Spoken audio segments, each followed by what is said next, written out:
What's up, everybody, and welcome to a special, unique episode of Savage Crucible. We're doing something a little different this time. We're going to be talking about space zombies from Mars. Arlen's line over here, who's joining us tonight. Arlen and Adam, how's it going, guys? Good. How are What's you going guys? on? Very Man, your good, opener very just good. bangs, hey? Like that's such a good clip. Yeah, right. It's not too bad, right? Yeah, a little medley for everyone there. uh, how's everybody doing this evening, man? You guys ready to hop into outer space? Talk Yeah. some I hope zombies? so. I mean, we are. I mean, this is Yeah. like the really anxious part. Like I still look at like the Kickstarter's done. It's pretty much locked in, but I still look at it every day and I'm like, is there something I'm missing? Is there something that I have to like tweak? And it's just like this is great because we get to kind of talk about it and have fun with it, and I don't have to sit and look at my screen stressing out. So I know, right? Totally. I'm going to stress you out. You did miss I something. know. I'm going to tell you that right now. Like, you did. But it'll be okay. That's the important part. No matter what you did miss, it'll be fine. Yeah. Well, we're excited to talk to you guys about this and get some more information from you guys, and just let us know a little bit about what you got going on. The lore, the story. So if you want, let's start. Arlen, give us a little bit of background here. Let us know a little bit about yourself. About myself personally, I guess I am a sculptor for the toy collectible industry. 10 years this year, professionally, I guess, since I quit my other full-time job and started doing this. This is kind of, I guess you would say, 10 years in the making, really. Just been learning things, sculpting for other companies, being behind the scenes on Kickstarter. Yeah, basically, it's all coming together. Arlen's being a little modest. First I know, of all, right? Yeah. You're incredibly creative. Even prior to sculpting, you used to make guitars. Is that correct? Yes, I taught guitar building for 10 years. Yes. Right. And besides living in what I can only describe as paradise, you actually, I mean, you sculpted for Hasbro, for Mezco, just besides all the little indie companies that you've always helped out. I mean, you've been as gracious as you actually were willing to help me with sculpts for MAFC, in addition to sculpting for Savage Crucible. So I have some of your toys on my shelf. I know you don't like to like brag or anything, but there's a certain gold guy on a chariot that you did for Classifieds that I really enjoy, Ventor. So yeah, I don't think you do enough jobs or good enough job bragging about all the stuff that you've got out there, man.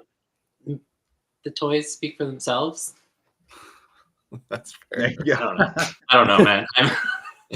Look, I'm glad you came on. I was like, yeah. I was on a podcast Friday night. I was like, you guys should ask him. He may not want to, but someone on his team will probably do it. But you know what? I'll tell you right now, he doesn't want to. I've been asking him to do videos since before we had this project together, and he's like, no, I don't want to.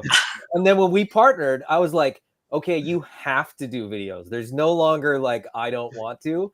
I'll tell you, I'm gonna send you where you're gonna be, and that's, you're just gonna have to show up, and you're gonna have to grin and bear it because it's part of it, right? Because you're absolutely right, Rob. He just undersells himself, and he goes, "Oh, the toys speak for themselves," but people don't know what toys he did because he doesn't tell anybody.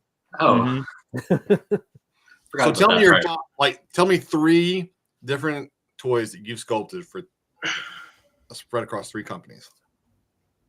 Spread across 3 companies. Yep.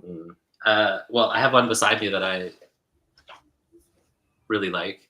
Bam, armored. Yes. And it's mostly like, you probably don't really see it or care, but the amount of time I took to slightly adjust every single one of those plates was like hours upon hours upon hours upon hours. And I don't know, I mean, I haven't opened it up, but I think it's cool. Maybe it's not. I haven't opened it up. I even like the extra detail on the stitching on the side of the leg that you added on that figure, because I have opened it for my son. So okay, cool, yeah. Mezco, I did a lot of the 5 points and some of the, I did like the alien that's like super morphed. I don't know, they have like weird LDM or something like that. It's like mega deformed figure or something. And the Leatherface version of that, and the Predator, and then yeah, a lot of the 5 points were the original 5 points. They've been using someone else recently. And it's been Tor from Classifieds, and I think you've done some other Classifieds as well. Yeah. Serpentor was my first, which was no pressure. No pressure. Now, did you work on the Hasbro D&D figures? Which ones? The movie ones or the cartoons? Because yes. Yes. Wasn't there some like pale skin guy you worked on? Is that right? Pale skin guy. Did you do Drizzits or anything like that? I don't remember. I don't remember either. I don't actually play D&D or really know the characters. That's fair. So you did Serpentor, and then you did the original Lemurian body for Savage Crucible, Como. Yeah. The head sculpt for Como. Amazing.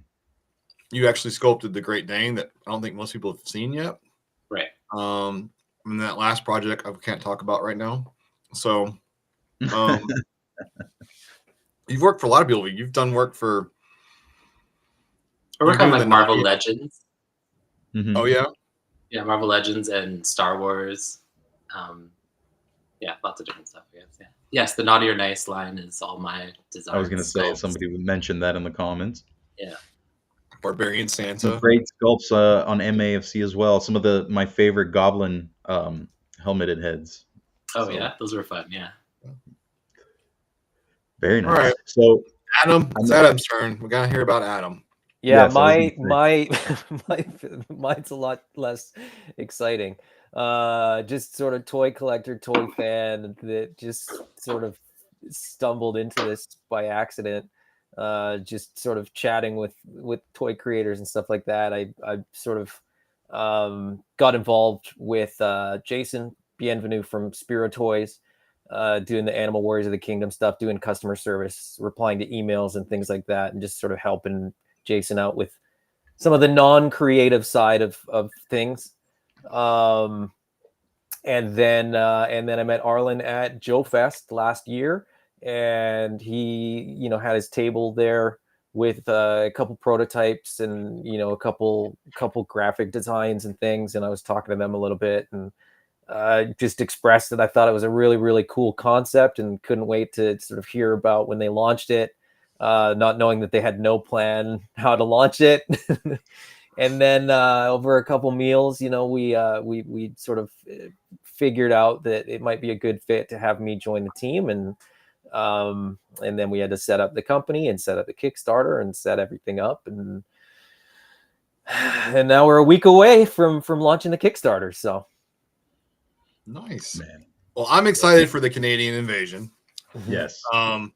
We haven't mentioned the other person in this equation is Arlen's brother, who was at Joe Fest. Mm-hmm. Yeah. Ira. So he's Ira.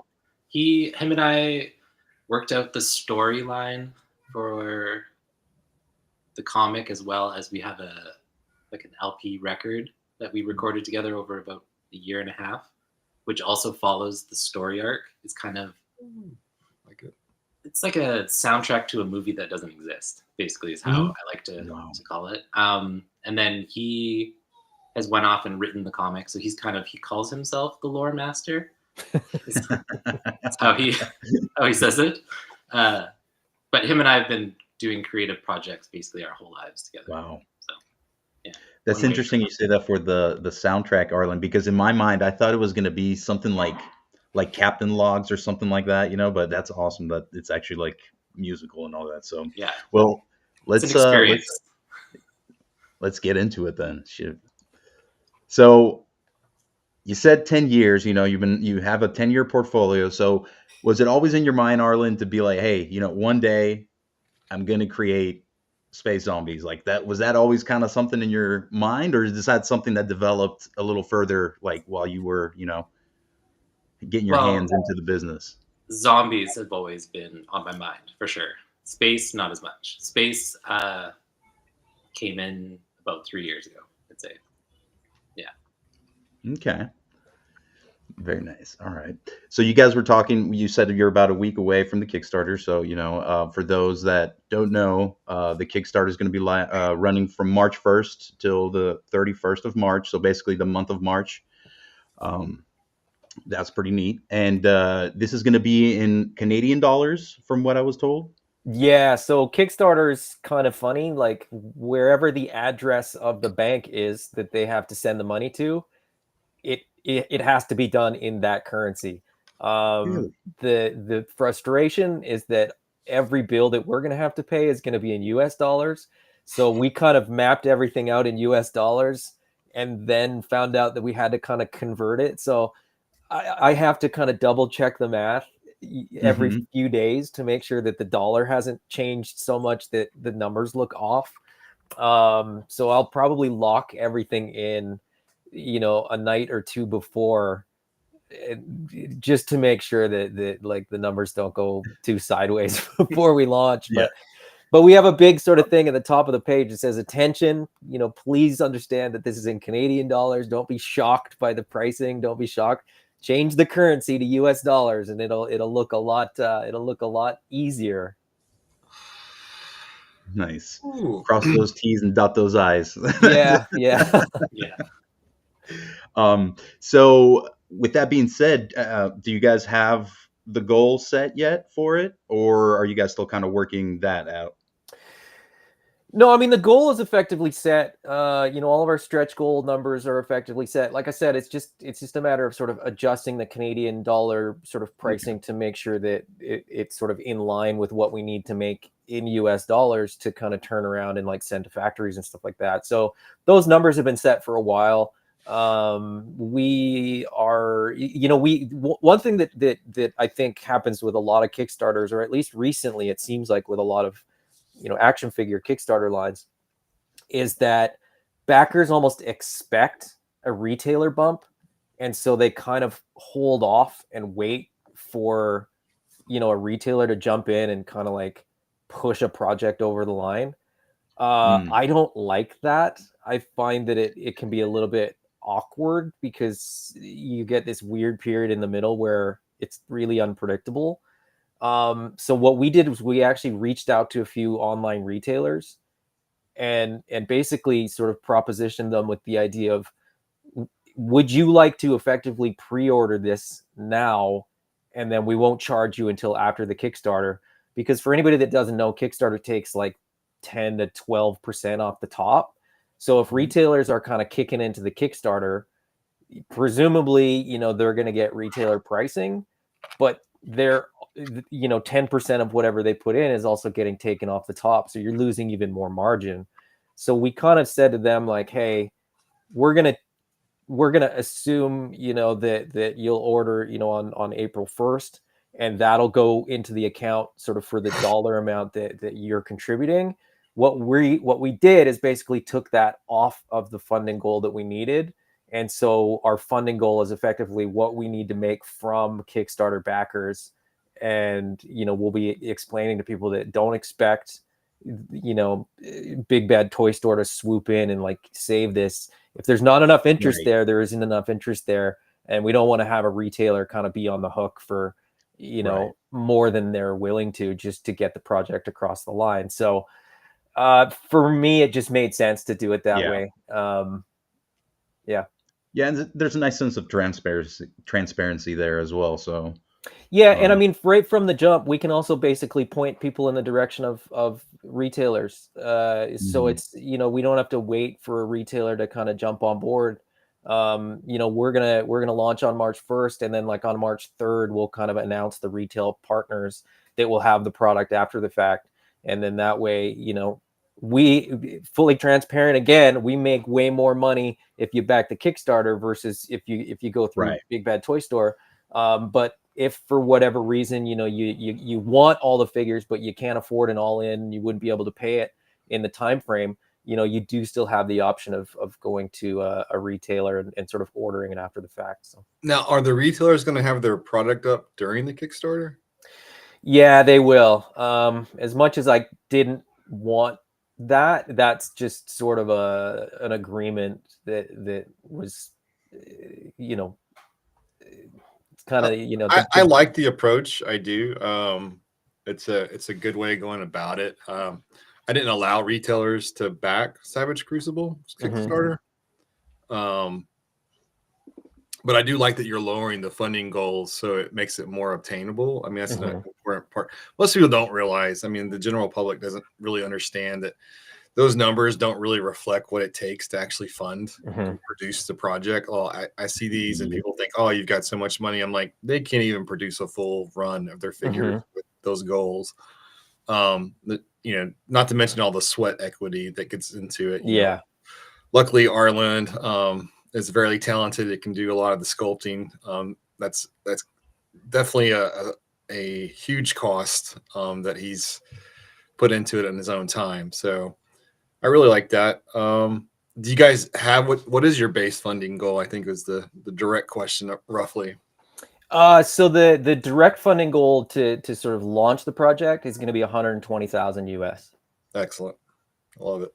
Yep. That's a really good point. Yep. And then all of our stretch goals, which sort of unlocks all the additional figures and then sort of additional things, I think is like 180 or something like that. Hold on, I can look that up too. Get this here. Okay. All right. We're not going crazy with the stretch goals though. Like our stretch goals are what we can produce in a manageable time. Yeah. And you guys are committed. That's the thing that I try to tell people, because everyone gets sort of antsy and they start adding stuff at the end. They just like throwing stuff at the wall. Yeah, we're not doing that. Bad idea. Like, it is a horrible idea. Everything is already pre-sculpted and ready for the factory, so it's not. Yeah. We had Ren ask a pretty good question. Will there be any type of Kickstarter exclusive, or is everything that you guys are offering retailers and is going to be on the Kickstarter available to everyone? Do you want me to answer that one, Evan? Yeah, go for it. Sure. We have a Kickstarter exclusive that won't be available to retailers. Nice. Cool. They named it after me. It was really sweet of them to do that. Yeah, right. Yeah. Ghost in space. Phil, look some pictures, man. Yeah, I was actually going to say I'm going to load up some pictures here. I don't know what is what. So initially there are 5 figures, correct? Yeah. So initially there's 2 astronauts, 2 zombies, and then the Kickstarter exclusive. Cool. Well, I'm gonna bring some up here, so you let me know which is part of the 5 and which one is, I guess, going to be through the stretch goals and stuff like that. I can't even remember, and I apologize. I can't remember if I sent you the Kickstarter exclusive one or not. Oh, it's okay. Well, we'll find out here. Yeah, we haven't revealed it. I think it's scheduled to be revealed on Tuesday. So we've been revealing a figure every Tuesday for the last like 10 weeks or whatever. Just to sort of build up and have sort of a consistent Yeah. Well, if we accidentally show it, don't flinch, and no one will know. Right. Yeah. Well, it's it's Sunday night. People see everybody. Everybody check the background at Rob. He might have that figure somewhere out there. Yeah. No, but like it's behind his Elric figure. The guys that watch the show, they love to, because I do like to drop Easter eggs in every show. Like there's always an Easter egg, no matter what I'm doing. And so most of the time, although I play a little too hard, I think sometimes, like it's too deep sometimes, the meaning, but I try to throw them a softball every once in a while. Yeah. Out of the park. But yeah, let's look some of these guys. Let's start off with one of my personal favorites here. Yeah. All right.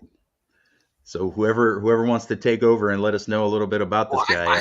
I got questions immediately. I have questions. Yeah. Okay. Yeah, I got 2, but I don't want to. You have this give them their space. Cult fiction influence going in, which I love. Kevin's gonna be pissed with that pistol. Like Kevin loves sculpting like these like retro Pulp Fiction stuff. Was that something that when you started with this whole concept, did you really want it to have that vibe, or is that something that sort of came in a little bit later? Oh, no, yeah. I originally drew up all the sketches, so I had kind of 2 versions of the astronauts. One was a little bit more retro with the bubble helmet and the blaster, and then a more not modern but more modern version. But yeah, they were from the beginning. Yep. Are we going to get a full very sculpt retro, of that monster, that skull that's on his head? Are we going to get a full sculpt of that, Arlen? I don't know. Depends on how much money you give us. Yeah, exactly. We'll fund the project, and then we'll sort of discuss from there. I'm already all in. I mean, I'll tell you that right now. Like, I'll say this much. When you guys reached out, I was like, well, this is a first, because I don't think you guys have ever had another company on. You guys are always talking about your stuff, which is rad.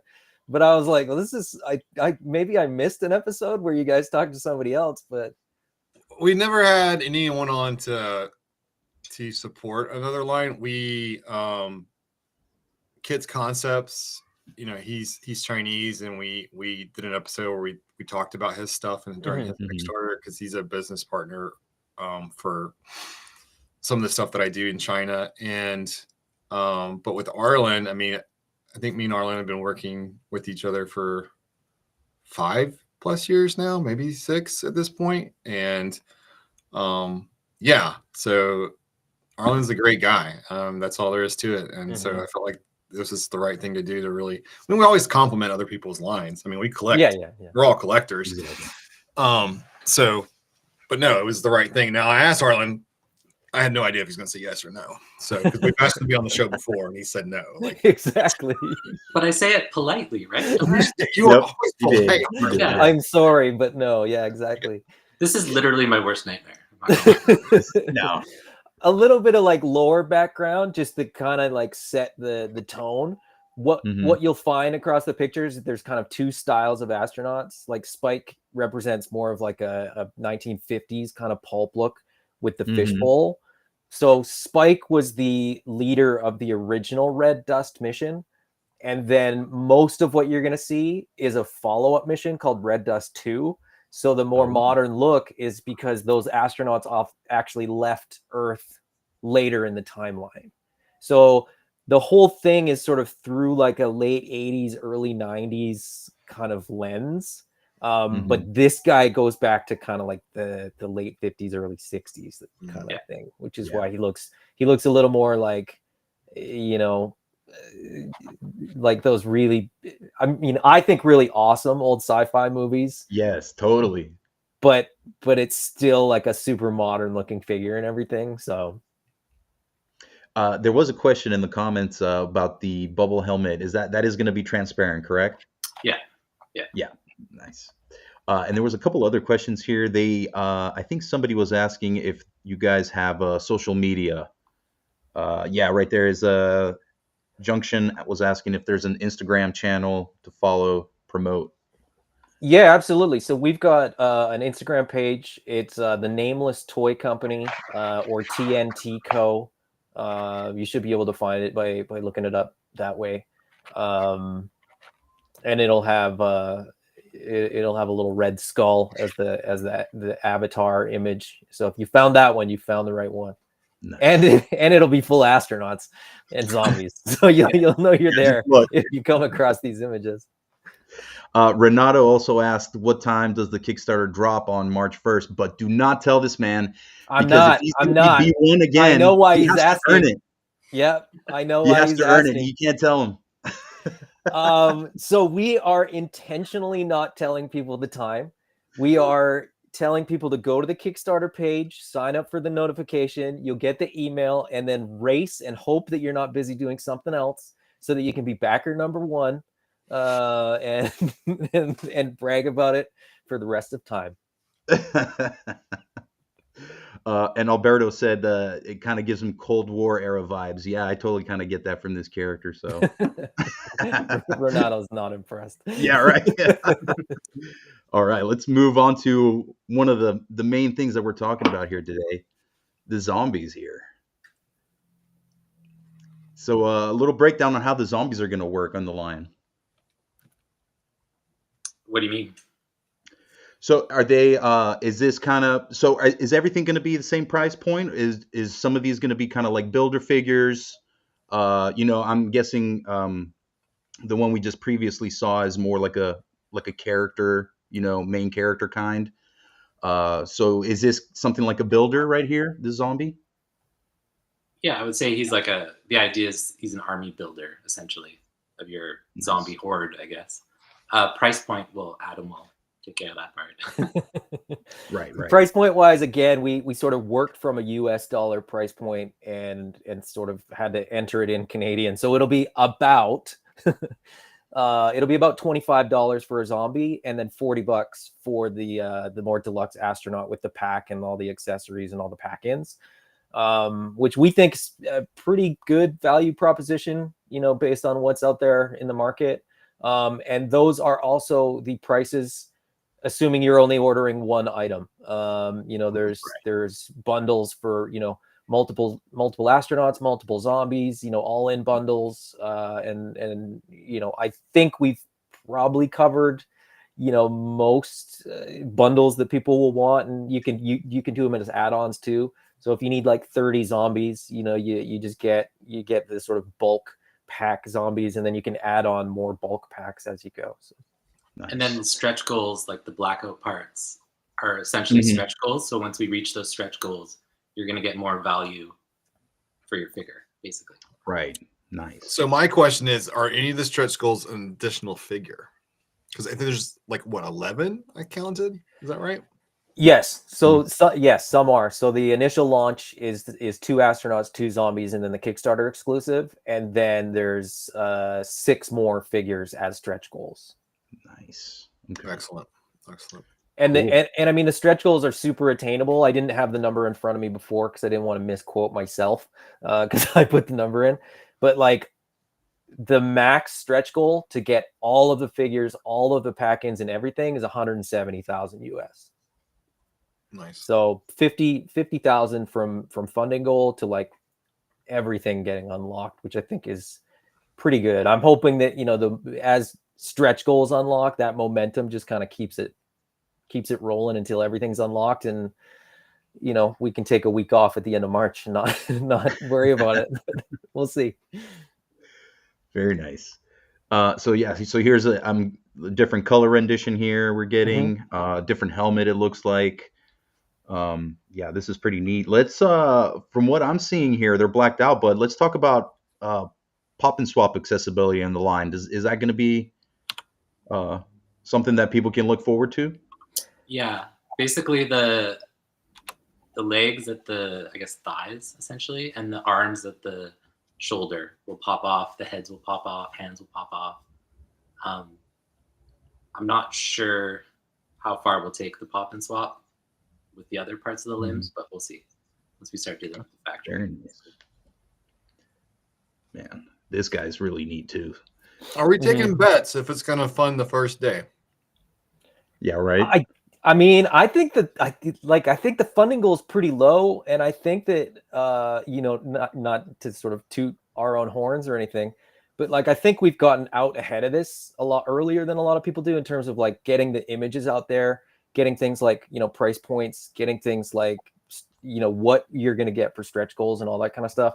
So I'm hoping that people are kind of lining up and ready to go on March 1st. Because that would, Rob, as that takes a huge load off when you see that funding goal gets crossed.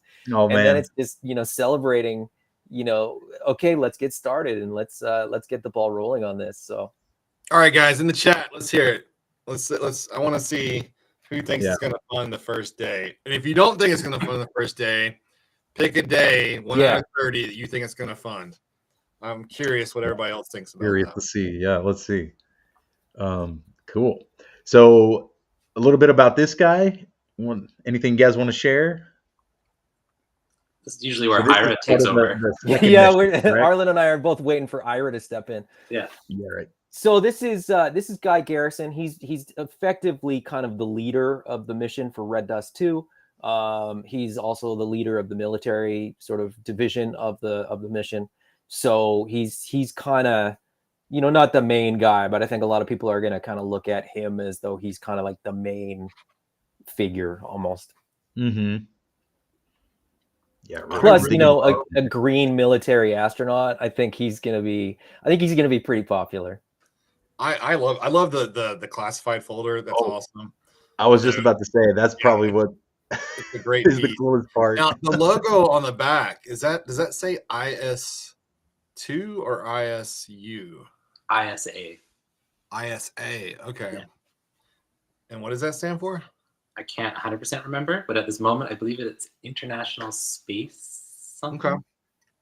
Space Okay.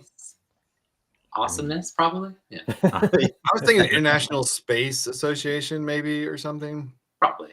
Yeah, I don't know. I should know that. Yeah, it's in the comic book, and if Ira was here, he'd probably be able to answer that one too. I actually came up with it, so I should actually remember. Oh, okay. Arlen's like me, is like, I named this character and I can't remember it. Yeah. It's like, no. No, I love it. I love the alternate heads.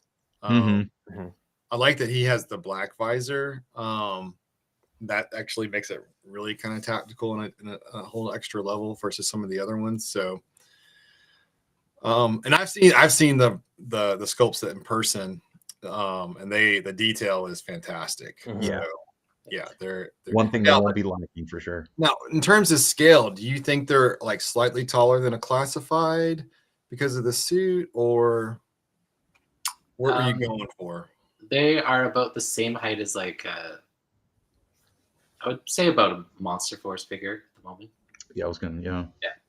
They're in that kind of same scale as classified or Action Force or Monster Force, just because those lines exist already, and it kind of makes sense to sort of be in line with what we think these kind of fit along with in terms of a collector's shelf. So when do we get our first PlayStation, like space station playset, Arlen? Yeah. Well, like I said, let's get this funded first. Yeah. I have tons of plans. I have tons of ideas and designs of expanding. It's like you guys, right? Like there's so many projects that you want to do, and it's just like, okay, how soon can we do this? You know, like how soon does this make practical and economical sense? So, you know, even though this line is astronauts and zombies, that's not the end of this universe. Like this universe extends beyond, Mars's surface. And so this is our first sort of foray, and this is the first line. But there's other designs, that just didn't fit with sort of this specific tight offering that we wanted to keep it to for the Kickstarter. I'm going to be honest. Everyone in the chat thinks that you guys will fund at least by the 15th of March. I think that you're going to fund day one. I mean, that would be great, David. I hope so. Yeah, I hope so. And I totally think we can too. I think that's I said this to Arlen, long before, we were ready to do anything. It's just cool. Like there's a cool factor here. Nobody's really done this kind of pulpy, thing. But then beyond that, like if you're a classified collector or an Action Force collector, there's no astronauts out there yet. So, you can get this even if you're not into the zombies. If you lean more into the horror and you just want a whole bunch of zombies, you can go that route as well. And then if you just like, cool stuff, like it's so I think it appeals to I hope it appeals to a pretty broad audience and a whole bunch of different collectors, but we shall see soon enough. Now, actually, Arlen, you sculpted some Action Force as well, didn't you? I did work on some Action Force, yes. Yeah. Oh, orange. I love me some orange. Yep. Some more zombies here. And I was going to say the nice thing that I really like with the line, especially with the characters, is you guys have done an awesome job of giving them like kind of their unique loadout. Not, they're not all, like gun bearing, everybody kind of has like their unique little thing, which, totally gives them a uniqueness too, that they have like a set purpose of why they're there. It's not, just like a rag, just a team that, they're all specializing on the same thing. So yeah, that was intentional. We were trying to create characters and how can we tell the story with their accessories and stuff. So again, it's hard when you try to think about the cost of tooling. So you're like, I would love to just go crazy, but then how coincidental is it that you have a guitar with this character? Say that one more time, sorry. I said, how coincidental is it that you have a guitar with this character? Technically, it's a ukulele, but yes. What is that? Oh, it's a solo. Okay. Correct. Okay. See that? Yeah, no, I love it. I think that you have really maximized the tooling with the whole layout for this. It's really nice, and I love that you're the male and female. Obviously, the body lends itself to that concept. Mm-hmm. You know, you've got a lot of different head sculpts, and then just adding just a few accessories with each one makes each of the 4 or 5 of them really unique in terms of their function for the team. So yeah, and as sort of a function of the lore as well, like, so their mission is to go to Mars and effectively, you know, start setting up a colony. So they're not going anticipating, you know, zombies. They're going anticipating that they're going to build structures and, you know, set up farming equipment and all that kind of stuff. So their loadouts are reflective of that. We've had a couple people kind of ask, like, you know, is there going to be more weapons?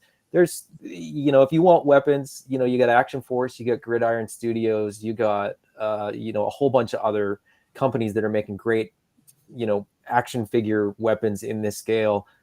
Put whatever you want in their hand. But for the purpose of, you know, what these figures are and who these characters are, they just don't have weapons as such. But, you know, if you're caught in the middle of sort of a zombie breakout, you do what you need to do. So no, I agree. So someone was asking you, have you guys shown the packaging design? We have not shown it yet. No, it's still kind of currently in the works, I guess you could say. Sure. Yeah, and a lot of people are very interested in vehicles. They're saying if any vehicles are planned or drop ships and all that, yeah, that would. Yeah. Like I said, we'll start here, but there's lots. Lots. Let's crawl before we walk. Yeah. Yeah. I mean, I could sculpt all day easily and just create tons of stuff. But you do sculpt all day, Arlen. Oh yeah, yeah, right. Yeah. Except for the fact that I have 3 kids, and that's just like all day. But yeah, it's just when it comes down to the cost, really. Like, I have lots and lots of plans, but yeah, no, yeah, I will, you know, to sort of answer all the people that are asking that question. We have had discussions about a specific concept for a vehicle that we think would fit, but that's as far as it's gone. It's, you know, we have no plan to make anything, but, you know, wouldn't it be cool if we could? All right, if it funds the first day, Arlen, you owe me a I want like a really awesome evil pulp robot that was on the first mission. That's what I want. Okay, that's what I need. We'll see. Okay. Let's see here. Oh, that's a great question. The wrist articulation. Yeah. People are asking about that. Yep. So you've got vertical and horizontal hinges. Yes. I assume. Yes. It depends. Like, so triggers are like this. C grip or horizontal. Like that. Yeah. And then there's more hands, hopefully, that we can open up that have different ones depending on what they're able to do. No, the biggest problem y'all are going to have is the 3 weeks that y'all have to listen to people scream for more stuff. Yes. You've unlocked everything. Yeah. That is the problem you're going to have. And then it's the waiting. So I think this might be a jerk move on my part, which it's fine. I can live with it. I think fundamentally what the outside people don't understand about Kickstarters is people don't really know the engineering of the sculpts. And they don't understand that they hired someone that can sculpt, but has never really sculpted action figures before, or doesn't really have an understanding of the engineering behind it. And so those sculpts are not ready to go. And so the difference here with this Kickstarter, and someone did ask this question, we didn't bring it up, but these sculpts are ready to go. And when we say they're ready to go, that means they're ready to go to the factory, and the factory is going to change very little about these sculpts from an engineering perspective. That's how ready to go they are. And so when is the estimated ship date? Have you worked that out with the factory at all?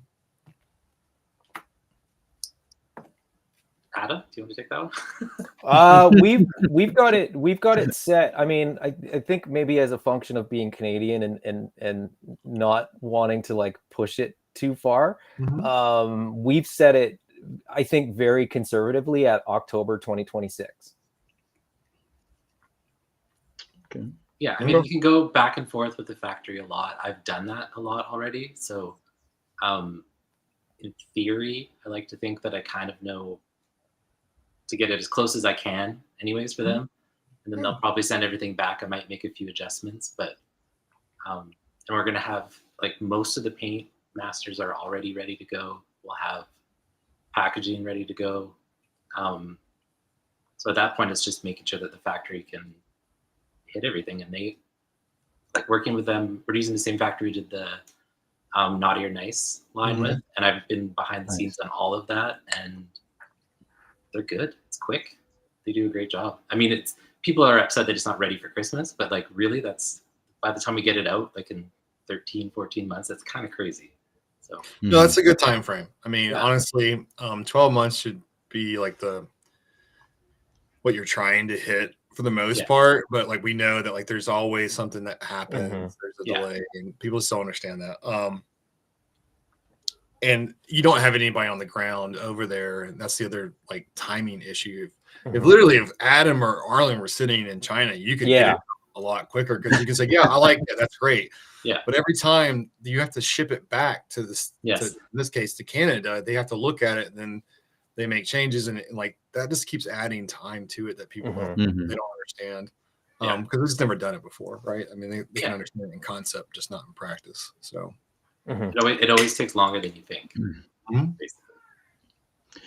Somebody was asking, I'm pretty sure it's obvious, these claws, they poured into the backpack over here? Yes, and they articulate this way, and they're all bendy, like snaky bendy. And can I ask, is that a brain next to the camera right there? You can ask it, Yeah. No, it's Mars rocks. Mars, okay. Because I was going to say, that is dope right there. Okay, yeah, cool. It's Mars rocks. All right, we got another space zombie here. I think the white astronauts are my favorite. Like the zombie and the astronaut, just that really classic white, I can't remember what they call it, the spacewalk suit or something like that. Like it's specifically the suit that's worn by the astronauts in space. But the just that really bright white suit, just clean white, really crisp. I really want to know what that stretch goal is. Yeah, me too. It's funny because I feel like it's so obvious. It's one of those, once you see it, you're gonna be like, oh, right. You're like, oh, obviously it's that. Yeah. Right, I've been saying for a while now too that like for me, what's in those stretch goals is like the most fun stuff that we have to offer. And so I really can't wait for people to sort of see that. And it is one of the later unlock goals, but as I said, I think, once the unlock goals start falling, it's not going to take very long before you get to see what's behind the shadows itself. I mean, my guess, just to ruin it for everybody, is that's a helmet, because that looks like a visor port. But everybody stare at Arlen and Adam, see if they flinch. Yeah. But oh man, this is awesome. Can you guys kind of go over a little bit on the articulation for the figures? Sure. I have an older sample here. Let me bring you up here real quick. This is missing some parts, obviously. So it's got like a rocker on the torso. He'll be able to bend back pretty far, bend forward pretty far. It's got the drop hips. Swivel there. Knees, I adjusted it so he's go a little tighter now. Swivels here. Ankle, also adjusted that so it's a little bit better. Butterflies. Turns this slowly. Elbows bend. Nice. Wrists, neck, head, and then these will, in theory, come apart here, Mm-hmm. and also come apart here. Gotcha. If that makes sense. And there's ports. I don't know if you guys can tell, but there's ports on the torso here, so you can plug the hoses in from there into the backpack, as well as little plugs that you can just put in there if you don't want the backpack on there. That is awesome. Cool stuff. All the, I mean, it's really all the kind of modern articulation that people will assume a figure should have if they're collecting other 6-inch military lines, more or less. Like it's, and done well, right? Like we didn't skip any point of articulation or anything like that. So just actually technically designed around the articulation I wanted. So a lot of, if you look at it, a lot of the elements on the suit were put there, so it didn't just have a random cut there. Right. So awesome stuff. Yeah, so what he's talking about is like on this figure, for example, those red bands on the arms and the legs is where they disconnect. And because it's a suit, you know, it's a circle. So when you rotate that leg, it doesn't break the sculpt.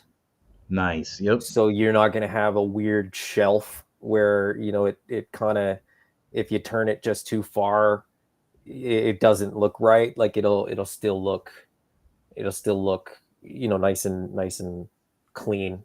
As close as I could, anyways. Yeah. I'm trying to say. I'm sitting there thinking now. Can I pull some of the full arms off of the other figures and do some color combos that would work well? Yeah. The secondaries will be removable too, so you could probably go that route too, as far as like, you know, part swapping, like the sort of harness bit will come off and the belts and stuff like that. So yeah, nice. I'm loving it. And lastly here, let's talk about, you know, the soundtrack here, and the graphic novel. So this is exciting because, you know, we're getting into the juice of the story. So the juice of the story. So the comic, like I said, my brother and I wrote that. Well, he wrote it. We wrote the storyline together. I'm illustrating some of it. I'm not gonna, maybe depending on time, I'll illustrate all of it, but I'm gonna illustrate a lot of kind of more the splash pages, I would say. And then with the vinyl, we worked on that thing for 1.5 years. Probably the most fun I've ever had in a musical project ever, and I've been playing music since I was 5. I'm not sure everyone's gonna love it. I think it's one of those things. I think if you get it, you get it. So, but I feel it's perfect for this. It's kind of how I feel about it. Well, it's unique. It's very unique. You know, it's you and your brother together, so that's like an awesome. Yeah. You know, like it was not meant to be a top 10. No, it's not a radio friendly. Yeah. But apart from one track. Very cool. Oh yeah, apart from one track. Yeah. Yeah. Cool. So this will be. I'm sorry. Go ahead, Adam. Oh yeah, sorry. I was gonna say the comic book. Right now, the plan is it'll be a 32-page book, and then the LP will be like a full 12-inch LP on vinyl. The Kickstarter pressing will be a limited pressing in a colored vinyl. The purple's not finalized. We've had a lot of people that are like, "Oh, purple vinyl's rad," and we're like, well, we might end up just doing it in purple because so many people have sort of leaned into that. Locked in now. Right, yeah. But like there was another option that we've kind of thought about, and then Arlen just rendered it in purple and was like, if we need to change it, I'll change it. But people have reacted very strongly to the purple, so we'll see. See, I would have done red with like the surface of the Mars is the. Oh, that's not even, that wasn't even suggested. Yeah. That's my first thought going into it. And then, but Prometheus makes me think of Matt, because, you know, Matt did the whole, the engineer suit on Prometheus. Oh, did he? I didn't know. He did. That's cool. Like, we actually have images where he signed it on like part of the suit. So you can actually stop the movie and you can see his signature on the suit.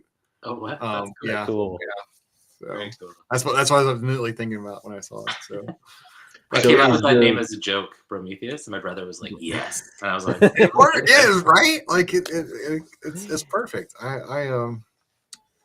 Yeah, what was it? There was a movie, I think it was like, was it 2015, 2008? I just watched a summary of it where like there are astronauts to unlock some kind of bacteria on the Mars or something and does turn them into freaking zombies or something. So like it's Was it Ghosts of Mars?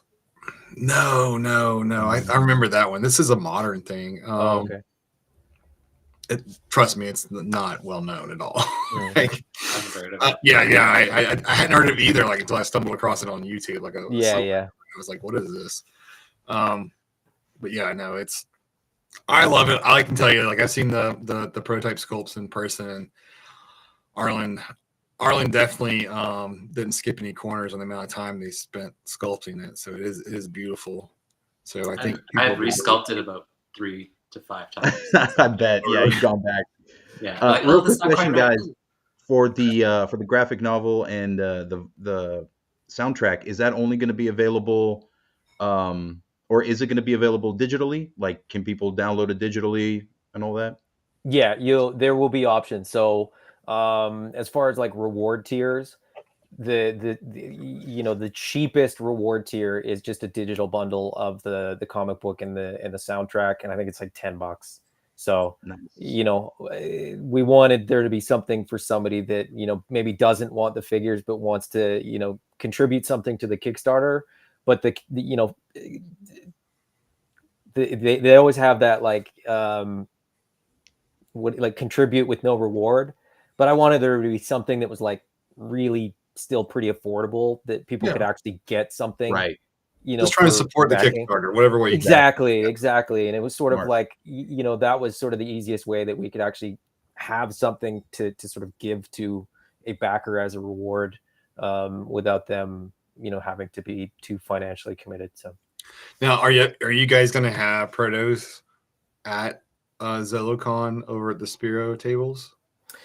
No, I might take some with me to WonderCon, but that's that. I'm doing that, and then I think the next time I'm actually at a table isn't until I think Joe Fest is the next one, and I'll try to have as much as I can for that.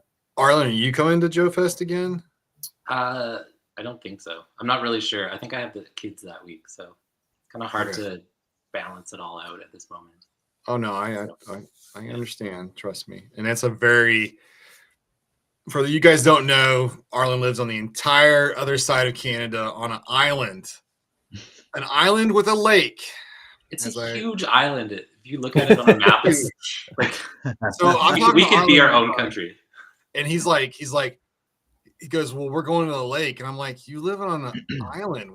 Why would you leave the island to go to a lake? He's like, the lake's on the island, dumbass. We have so many. We have so many lakes and mountains. I was like, where the hell do you live? Like, I was like, pulling up Google Earth and looking at it. I was like, I didn't even know this existed in North America. So, yeah. People call it the Hawaii of Canada. It makes sense. It definitely makes sense. I can see that. Yeah, it's really close to the border too, right? Close to, it kind of almost crosses the border technically. Yeah, probably. Yeah, you're probably right. Yeah, I'm sure you are. Somebody on the comments like, "Yo, we live on the same island." Yeah, that's Kelly. Awesome. Who is that? It's Kelly. Imperious Rex is Kelly. And lastly here, there's going to be a head pack. Gruesome is the name, without giving too much away here, because we want to keep some surprises for people. What can we expect out of this head pack over here? You can expect 5 gruesome heads. Thank you guys for tuning in. That's it for us tonight. These heads, they won't have hoods on them. So, like, you know how a lot of the other heads have hoods? Mm-hmm. Right. These ones won't have hoods, so they're, in theory, you can use them for. So completely unique. Yes, these 5 heads are 5 heads that don't exist with any figure pack. Love it. That's awesome. Absolutely love it. Great strategy. Now I think this is a stretch goal, right? Correct. Yes. Where is this stretch goal in the stretch goal layout? How far is the last one?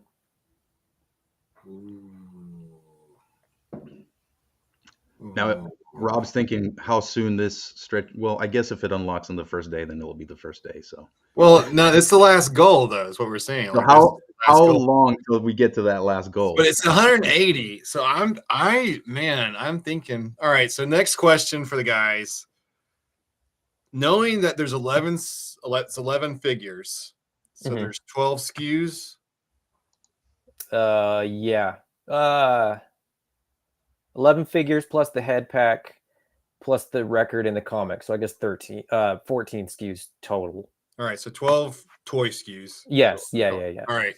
12 toy SKUs, guys. How much do you guys think that they will raise over the course of their entire Kickstarter? I'm gonna do my math real quick over on my spreadsheet, and then you guys give me some insight on what you guys think they're gonna end up at. Remember, all stretch goals are unlocked at 180. So how well do you think they're going to 170? Actually 169 US according to Canadian exchange rate right now today. Okay. All right, you don't get to change the exchange rate afterwards. Like I wish I could, because that would make it easier. Yeah. Okay. But yeah, the head pack will unlock. I think it's 240 Canadian, which as of today is about 169,000 US dollars. Okay. And over the course of like doing the Kickstarter, that US dollar thing has gone up, you know, for that one, you know, a few thousand one way or the other in US dollars. So we're pretty, you know, comfortable with locking it in there right now. So. Adam, Arlen, where do you think you guys are going to end up? That's a good question. I think, you know, in my head, it's Canadian dollars, but I'm still thinking in US dollars because that's what we, you know, deal with, right? I think we're gonna do about 220. 220 US. US, yeah. Arlen? Yeah, I can get behind that. Yeah. Okay, Stel? I was thinking like 210. 360. 360? Full circle. 360. If I'll tell you what, if we get 360 and you're like, we could probably do a robot. I really do. I'm that's just what my gut says. Now you are on 30 days. That's a little bit different. But I think, yeah, I think you can do 360. I think that's reasonable. I definitely think you're gonna hit 300 or above. I think it's you know, for any Kickstarter, really, it's a matter of getting eyes on the project and sort of making people aware that this exists and this is when we're doing it and this is, you know, what you get and all the time, like just getting the information out there. So, you know, we've got a lot of videos planned. You know, we've got as much social media presence as we can get, and hopefully people will, you know, share the project and do all that kind of stuff. And so I'm always, and Arlen knows this, I'm always the very conservative one. I'm always the like, okay, well, let's kind of grind the numbers and make sure that everything is like bang on and exactly what we're needed and all that kind of stuff. So, you know, I look at other projects that have done a lot more than 220, and I'm like, we could definitely match their numbers, but I'm confident and comfortable saying 220. So that's, well, let me just be honest with you. This is my personal opinion. This is what the things that I everyone knows. I like Arlen, love his sculpts, and he's a good human being, right? So that's just par for the course. Great guy. Appreciate that. His brother, you know, he's not here, so no. In all seriousness, no. The things that about the structure of the Kickstarter, I absolutely love. I love that 5 SKU first wave goal. I love the interchangeability of the parts. I love the unique sculpts and the head pack. I like the stretch goals are set. The price point, having the different price points is huge, and I think that most people don't understand that from an offering perspective. So, in terms of your structure of the entire Kickstarter, I do really like it a lot. I think the other thing that is going for it is that there's not other figures like this out there. Exactly. And it's just a niche that's not being service, for lack of a better term. So I do feel like I don't think it's unheard of. The only thing I dislike about what you guys did, I'm just being frank with you, because Yeah, of course. I wish you guys would not have allowed the retailers to put it up during the Kickstarter. That is the only thing. I don't think it's going to be a detriment, but I'm just saying that would have skyrocketed you guys. Because I'm gonna be honest, I think you guys might fund sooner than I did, and it's going to piss me off. So, but no, I mean, I appreciate that advice, and I'll be perfectly honest. If we definitely did kind of go back and forth on that, but part of it, like I said, we reached out to the retailers beforehand, and part of what I'd at least seen with other retailers, or not, sorry, other retailers, but other companies, is that the product had gone up on retailers as a result, and then they kind of get that bump, and so it's like most people are kind of like, when is it going to happen? And I know that we're going to get asked that question. So for me, it was actually kind of just like, I'm just going to get ahead of this. And I did ask them to wait, and every retailer was like, no, we don't want to wait. And I said, if you're giving me, an agreement to buy, what you're agreeing to buy, then I can live with a delay. It's being a good business partner with those retailers. Mm-hmm. There's pluses and minuses to both sides of it. So it was not the worst decision. Okay, like I'm just telling you, like that's how I would have done it, and I do things differently, right? So, but no, I think you guys are selling yourself short. You're doing the whole Canadian thing, so being too damn long. Yeah.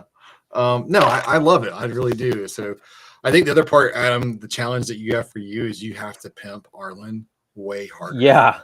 Like seriously, we need this man in heels and like dressed to the nine. Talking about you should have a resume of like all the companies, because honestly, most people watching this show, you probably have a dozen figures that Arlen has sculpted and you don't know it. That's what I keep saying too. Yeah, and Arlen is not prepared to even like we brought up Action Force. Like most people don't even know, right? Like they don't even know he sculpted for Action Force. But that's a whole industry thing that we can go on and on about, how the sculptors don't get enough credit. Absolutely. We'll give Arlen a couple of days with Matt, to teach him how to, talk about stuff he's worked on, and because Matt does a great job. We give Matt hell. We'll just be sitting in the booth, and then he just name drops some damn badass movie he worked on nowhere, like casually. You're just like, but you realize the man's been doing it for like 30 plus years, right? Worked on like so many freaking movies, so much shit. Oh my god. Yeah. So it's the problem. It really is like it. And me and Arlen are very much the same. Like the social interaction part on a big scale is very draining, and people don't understand. It's not enjoy. It's not that I dislike people. It's just like I'm tired. Especially when we go to conventions, the guys will tell you like. Chris will be at ZoloCon. Chris is one of my best friends. Chris loves talking to people. Like he gets more energy from it, right? But like after 2 days, like I thoroughly enjoy driving to conventions because it gives me a chance for an entire day to be in the car by myself. And because it's just a different environment. And so you gotta pimp him harder. You gotta get him on more shows. But I really do think you guys are gonna have fun the first day, and I really do expect you to double your last stretch goal. I hope so, and I appreciate that vote of confidence. It means a lot. Yeah, I appreciate it too. Definitely. You guys should just pimp me because I don't want to do it. No. I'll do when they're like, Arlen, tell me about yourself, and I'll just be like, I'll take this one, Arlen. Yeah, right. Here's the list. Here's the long laundry list of figures that he's done and companies that he's worked for. Because it's just like scan this QR code. Yeah, exactly. Pause the video and go look at this stuff for an hour, and then come back and realize that you have all the figures that he's made because they're all bangers. Like his sculpting is so good, and that's a big part of it. Is that like these figures are going to be awesome in hand because the guy making them, the guy designing them, has a proven track record of making cool shit. So yeah, it's kind of a no brainer. But yeah, bunch of introverts running a toy company isn't maybe the ideal way to do it. We really don't have a hype man, and that's like I try my best. I've worked in retail so long. I'm introverted as well, but like I've worked in retail so long that I've like developed like the persona that needs to like seem like I'm an extrovert, and then I do the conventions and people are like, hey, and I'm like, ugh. Yeah. Right. It's like, yeah, I chatted with you on, you know, social media or whatever, but there was enough distance that it was easier. And then it's overwhelming. Cons are overwhelming. Like it's super draining. And I totally know what you mean and then by the end of the weekend, it's like, I just want to crawl into a hole and sleep for a couple of days and decompress. Yeah. Play with my toys by myself.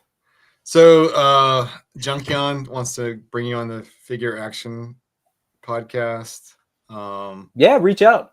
Best way to do that is through the Instagram, which you weren't aware of. So hopefully you found it and you can reach out. Yeah, no, there's a good bit of people. Yeah, I've got to your point of like, you know, you need to get Arlen in front of people. Like this is my schedule for videos that we're doing. Yes. Love so it. It's like I'm trying my best. Yeah. So Arlen, what else are you working on? That Crucible episode. Oh, I'm sorry. No, you're good. What was the question? What? I said, what are you working on right now that you're not supposed to tell us? I ask him that every day. Some licensed stuff for Hasbro. Okay. Tell us what it rhymes with.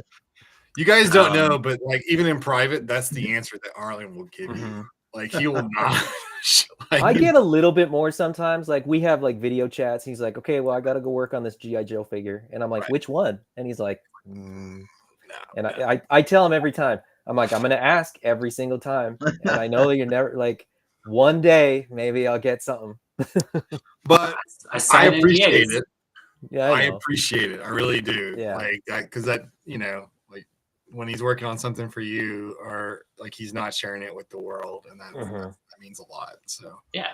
And people don't it's fun to know inside stuff. It really is, but at the same time, it's like you also know how much it can like really affect your business plan when stuff's getting out there. So and I want to keep getting work.